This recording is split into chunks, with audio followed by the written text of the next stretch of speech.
in women's philanthropy throughout the nation and, in fact, throughout the world. So over the past 25 years, the foundation has evolved from a small, passionate enterprise into a major philanthropic force. From $50,000 in 1988, and while other foundations have been decreasing their giving, the foundation continues to increase and will distribute this year more than $5 million.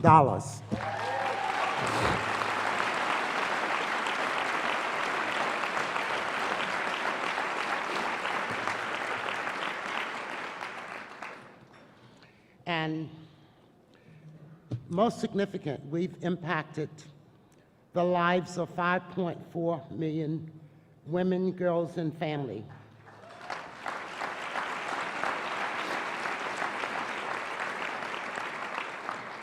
That's through community-based organizations and their dedicated, courageous leaders that we have here today.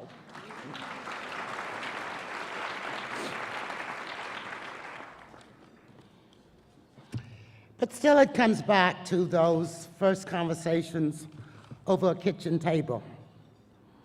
The wisdom of the New York Women's Foundation to remain deeply relevant and compelling always starts with that first interaction.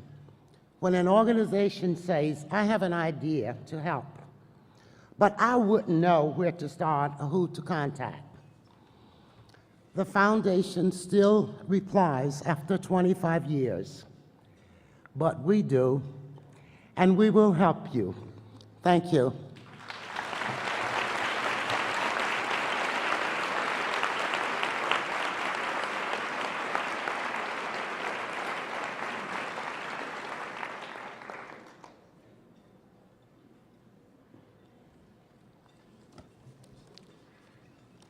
Betty is so cool. She's so much fun to work with. But now, she's a great sister. But now it's my great privilege to introduce you to Earl Reagan, a woman who has played a vital role in how we understand women in poverty in New York City. A pioneer, she is the creator of Self-Sufficiency Standard, which calculates how much income it takes for families to live and work in the 5 boroughs of the city. It's a tool that's unparalleled, and it's really revolutionized the field and is used by thousands of caseworkers and counselors across the city as they are addressing and languaging the problem about the reality of poverty for so many of our families. For her extraordinary leadership and achievements, we are truly honored to present her the Celebrating Women Award. Merle.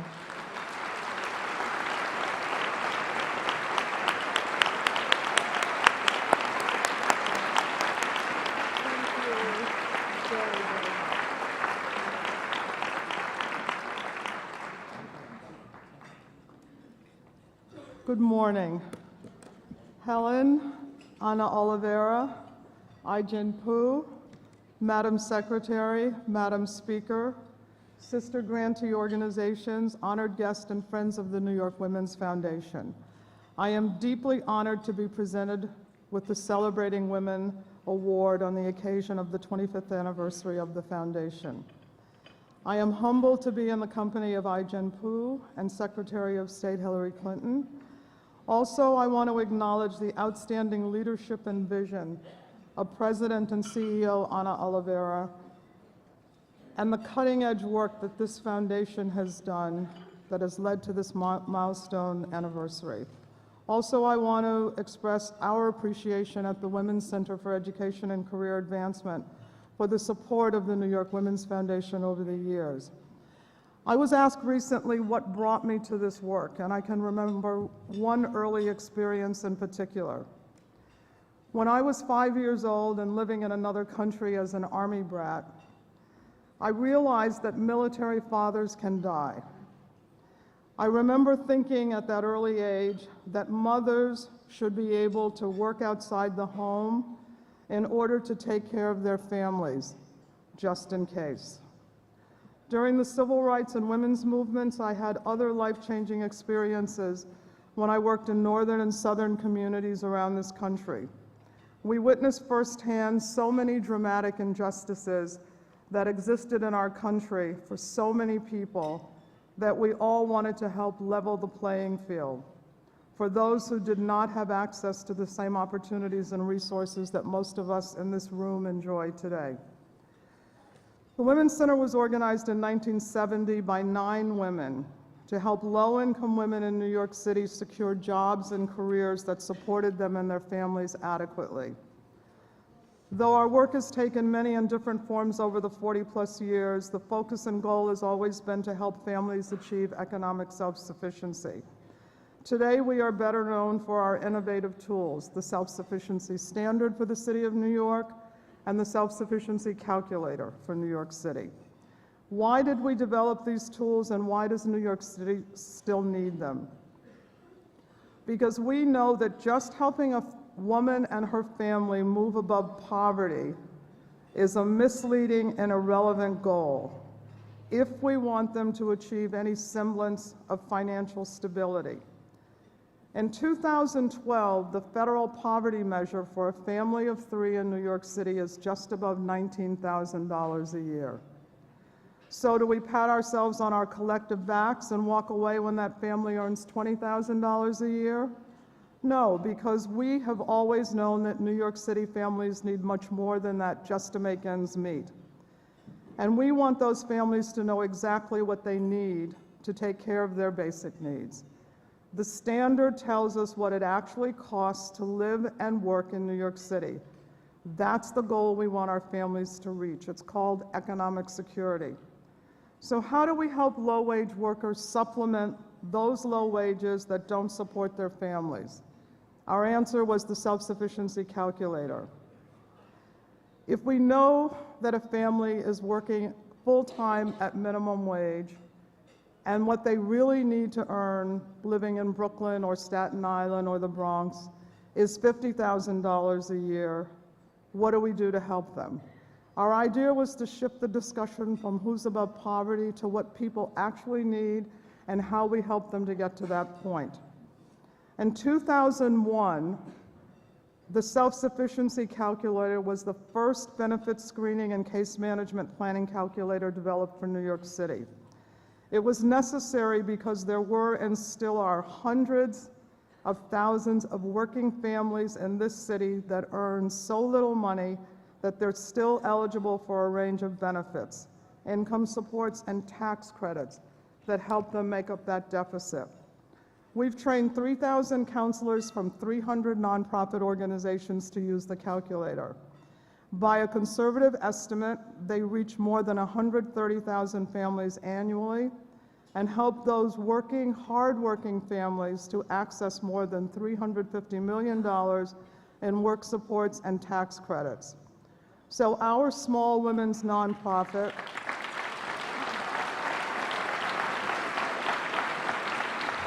Thank you. So our small women's nonprofits, like many of my sister organizations behind me on this stage, have an exponential impact on New York City's underserved working women and their families.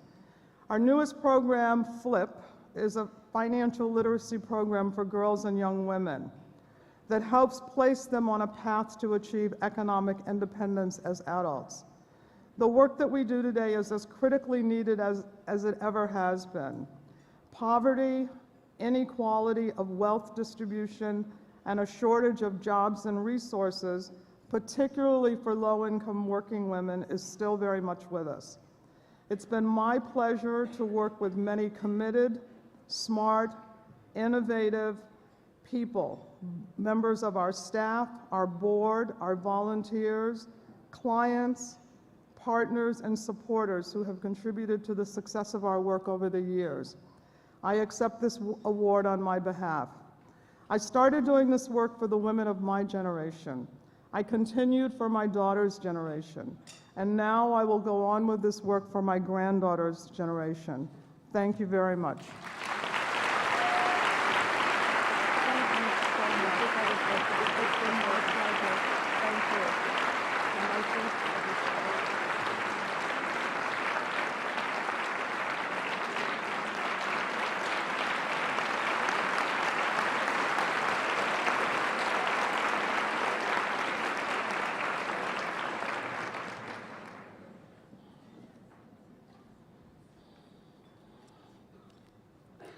I have the pleasure to speak to you again, to introduce someone to you.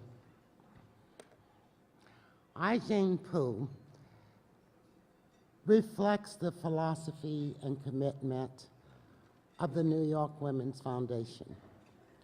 She has organized one of the most successful movements of the 21st century, defending the rights of domestic workers across the world. She founded Domestic Workers United in New York City in 2000 and led New York State to pass the first Domestic Workers Bill of Rights.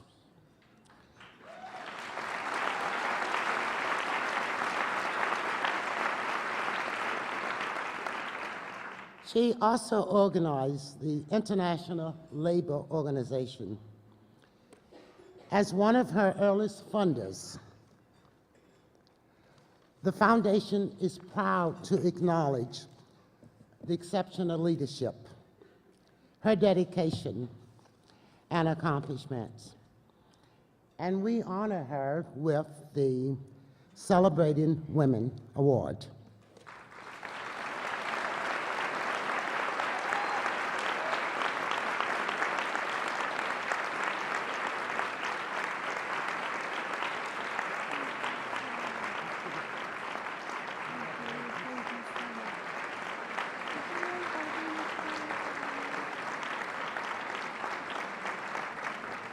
Good morning.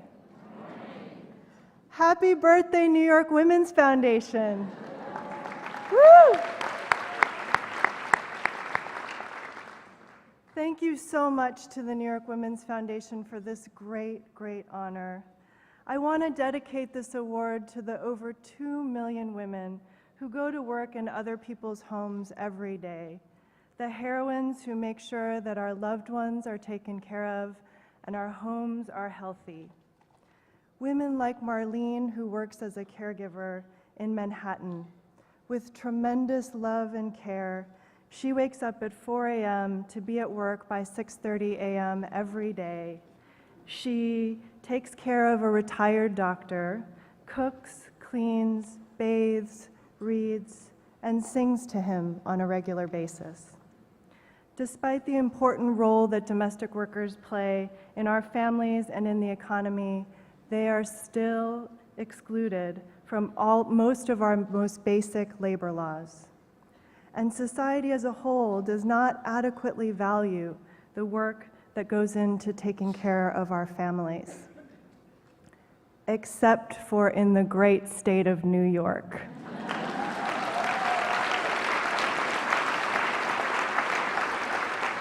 I am proud to say that after 6 years of organizing, Marlene helped to pass the very first Domestic Workers Bill of Rights in the country right here in New York State, opening the door to 6 other states, including California. We're on the road to victory this year.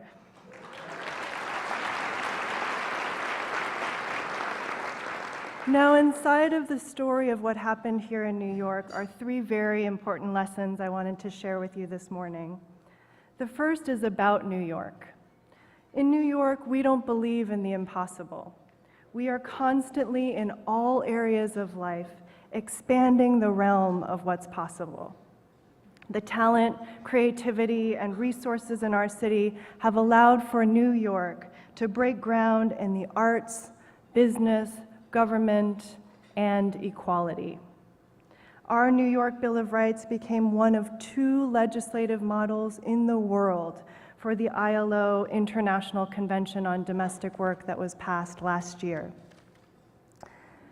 The second lesson is a very powerful secret, which will not be a secret, which will not be a surprise to anyone in this room.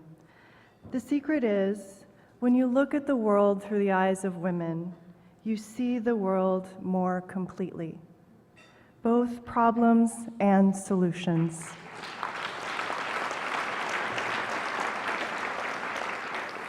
Our strategies are grounded in the full reality of what is and what is possible.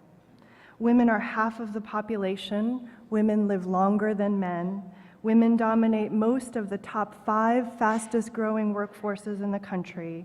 And we are still responsible for the primary caregiving responsibilities, taking care of the well-being of our families across generations.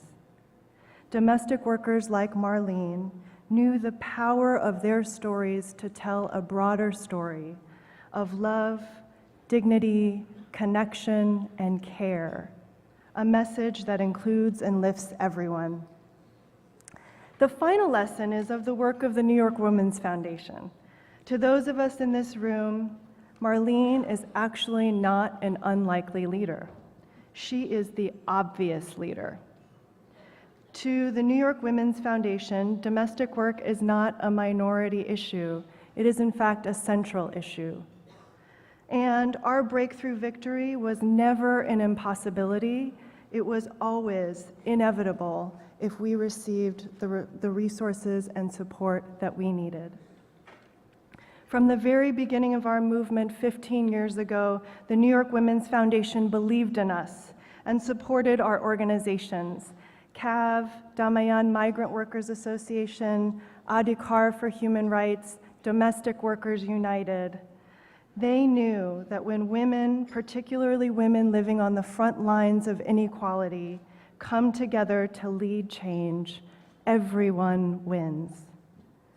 Our nation is changing quickly. Communities of color are growing at a rapid pace, and generationally, people are living longer. In fact, this is the second year of what is known as the age wave, where every 8 seconds an American turns 65. Yes, indeed. Our generation,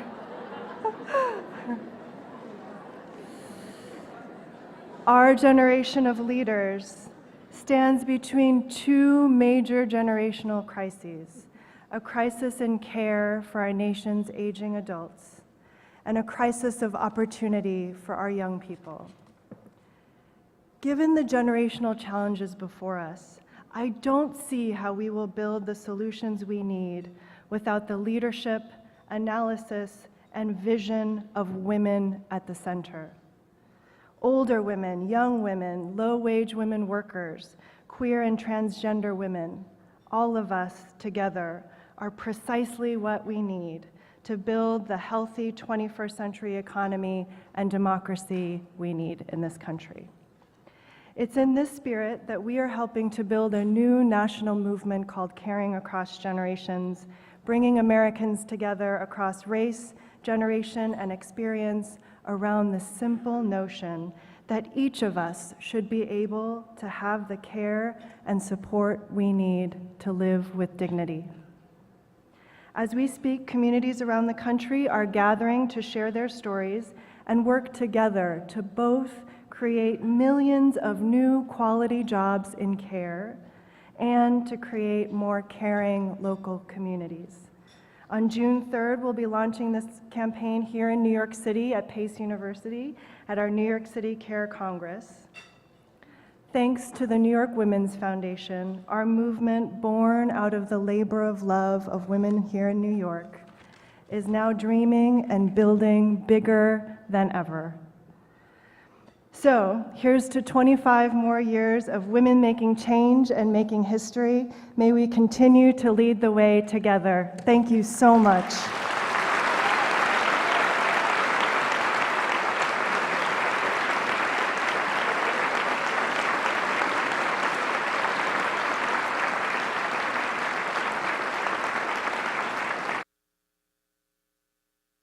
One morning, my mother dropped my sisters and I off at school, but little did we know that that would be the last time we would see her. That afternoon, she was arrested. Every day, we're fortunate enough to work together with our best friends and do something that is fun and great for us. Row New York helped us to see a little further into the future. Our mother will be back this summer, and in September, I'll be a freshman at Queens College, and Carrie will be at Bryn Mawr College in Pennsylvania. Please welcome Kate and Carrie Calderon from Row, New York.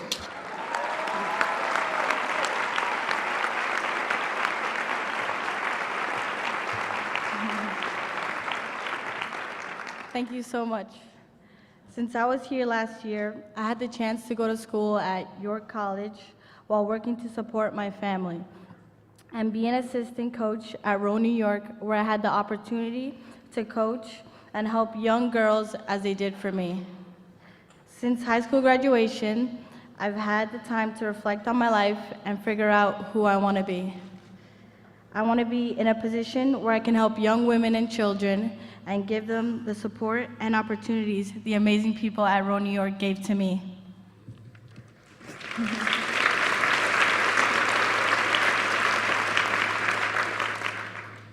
Thank you. I was honored to speak and share my story in 2010. I'm so excited to attend again. Since we were here, I've been studying at Bryn Mawr College, developing my artwork, and working with the wonderful young middle school girls at Row New York. In addition, I've worked at Uncommon Schools, a nonprofit organization that starts and manages urban charter public schools that prepare low-income students to graduate from college. With the support I've received from my family, Row New York, and the New York Women's Foundation, I feel like I can do anything I set my mind to.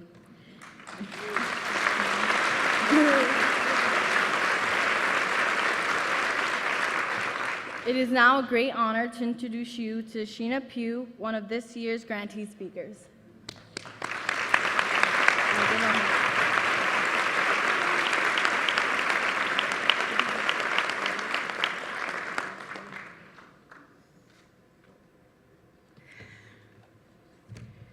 Good morning.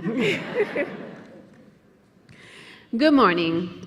My name is Sheena Pugh, and I am a graduate of the Year Up New York, an organization founded by the New York Women's Foundation. I grew up in a family of 12. 2 parents, 7 girls, and 3 boys. My parents had very clear expectations, and they enforced very strict rules. Going to high school was such a big step for me.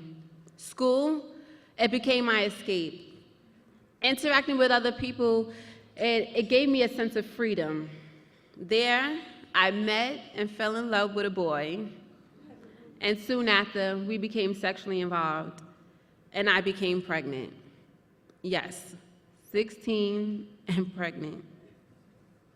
I tried to avoid taking a pregnancy test. I thought that if there was no proof, then it can't be real. It was hard coming to grips with reality because I knew for me, an abortion would just not be an option. When I finally told my parents, my mother fell to her knees in tears, and my father became enraged. That was the hardest thing that I ever had to do. Knowing that I brought pain, shame, and disappointment to them was unbearable. While my family was trying to come to grips with everything, I felt that I really couldn't expect much help from them. And at the same time, the responsibility for my boyfriend was too great, so he decided to cut himself off from me. During my pregnancy, I found myself alone. No friends, no one who really understood. It was hard walking the halls at my school because everybody always had something negative to say. Even my own guidance counselor told me to figure it out on your own. But somehow, despite everything, I graduated on time and with merits. And that same year, I also gave birth to a healthy, beautiful boy. But soon after, I discovered that balancing work and life as a young single mother was hard, really hard. Because I had to commute across multiple boroughs for college, for my son's daycare, and later for his school, which means that my day started at 4 a.m. and ended at 8 p.m. I did this grueling routine just about every day, sacrificing my studies in the process. Through a lot of difficult work, I was able to get my associate's degree. But no matter how hard I tried to get my bachelor's, I kept failing to reach my goal. To make matters worse, I was also let go from my job, and I became so depressed and so lost until I got to the point where I just wanted to give up. It was then that I found Year Up, an organization that helped me develop professional business skills and provided me with a corporate internship. This experience and the support that they gave me changed my life. It still boggles my mind how people at Year Up can deposit a seed on what others saw as bad ground, or how they can just reach into this place of despair and pull out a light that not many people knew was there. Today, I have regained my self-confidence.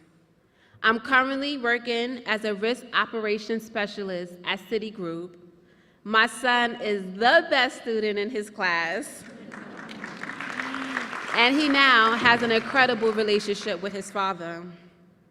Yet, through all of this, I believe that my greatest accomplishment is learning that falling is not a sign of weakness. Rather, it's the steps that you take after that truly defines you. Thank you.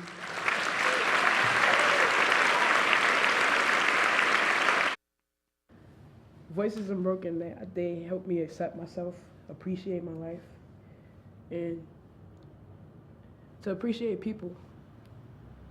Because before, it's like, people to me was like, they're gonna judge me, they're not gonna understand me, they're not gonna look at me, they're gonna look at me like, oh. It's not like that anymore. It's kind of like, hi, how you doing? It's a nice smile. Hey, good morning, you know? So it's kind of helped me become a person, a young lady. Please welcome Brianna Haze from Voices Unbroken.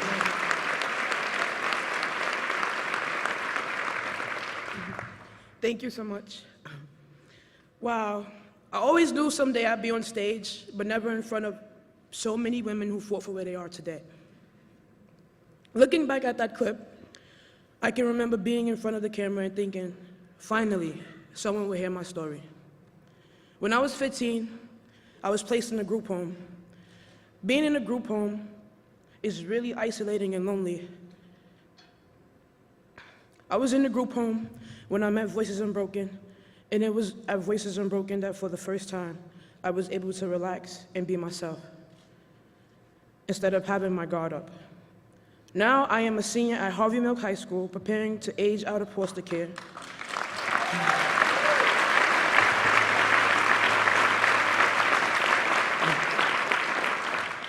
And I am going to start college at Clark Atlanta University in the fall.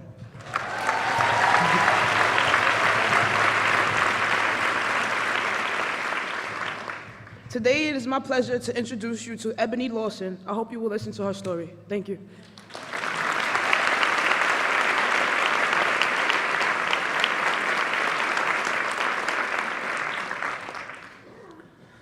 Good morning. My name is Ebony Lawson. I'm nervous to be here today because there are so many of you out there. But I want to tell you my story. I was just 14 when I began living a life on the streets. I was hanging out, getting into fights, and selling drugs. I was arrested for the first time when I was only 15 and bounced in and out of court with light sentences like probation. But when I was 19, I was arrested for possession of a weapon. The judge had had enough of me and sentenced me to 3 years. I was newly pregnant and I wondered what was going to happen to me and to my baby. As a violent offender, I was lucky enough